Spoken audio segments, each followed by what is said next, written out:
Smoke and starlight once stitched the first human communities into a world they could share. On a windswept shore, some 12,000 years ago, a small band gathers in a coastal cave. Fish scales glint beside embers. A child taps ochre on stone. Elders trade names for stars. With fire and language, they shared skills across grass and ice long before shaping them in clay. But then, seeds changed everything. Farming rooted people to the land, and from villages grew laws. This settled life invited the first states to rise. In fertile river valleys, scribes pressed wet clay, and rulers learned to count their people, their grain, their debts. Hammurabi etched laws in stone. Confucius and the Buddha asked how we ought to live together. Temples and schools gave order a higher purpose.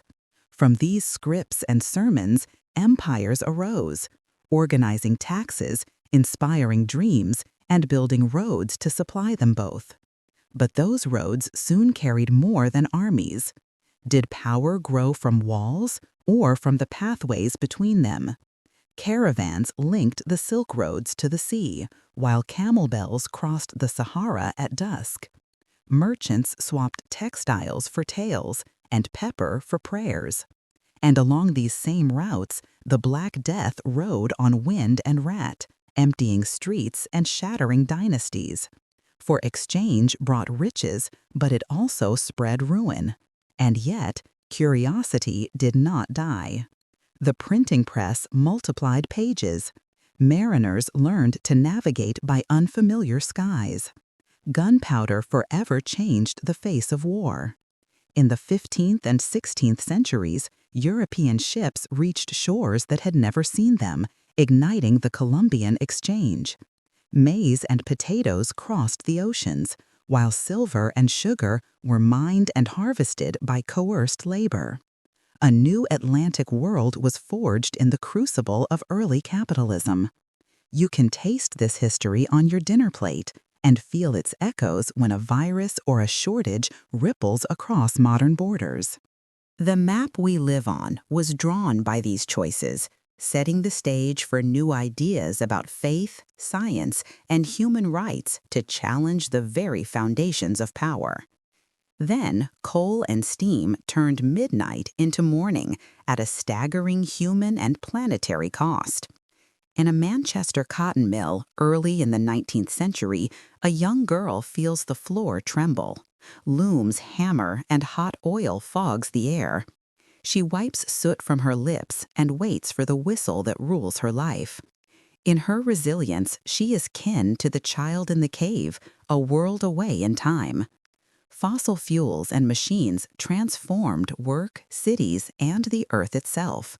Finance pooled the savings of strangers to lay down rails of iron, while standardized time began to regulate our days. Revolutions gave birth to nations, even as empires spread and met fierce resistance.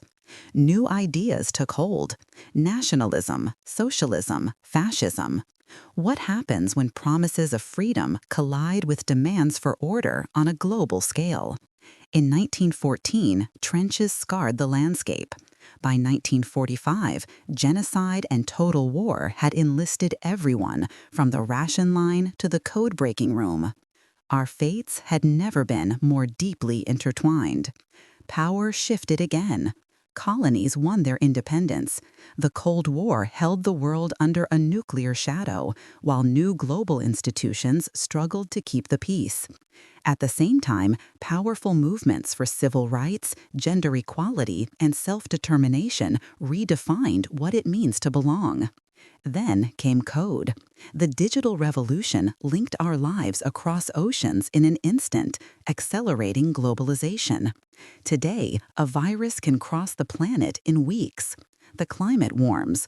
We wrestle with the promise and peril of artificial intelligence and genome editing.